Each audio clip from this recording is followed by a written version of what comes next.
தனிமையின் தூய்மையும் தாழ்ச்சியின் மேன்மையும் வார்த்தையின் உண்மையும் கொள்ளை கொண்டதே, என்னை கொள்ளை கொண்டதே.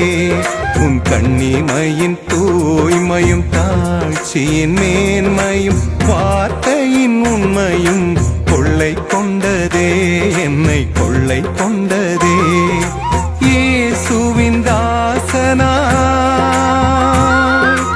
என்னை வாழ வைத்ததே, இயேசுவின் தாசனாய் என்னை வாழ வைத்ததே. அன்பே அருளே அமுதே அழகே நீ வாழ்க, நீ வாழ்க. என்ன அழகு உன் அருள் அழகு.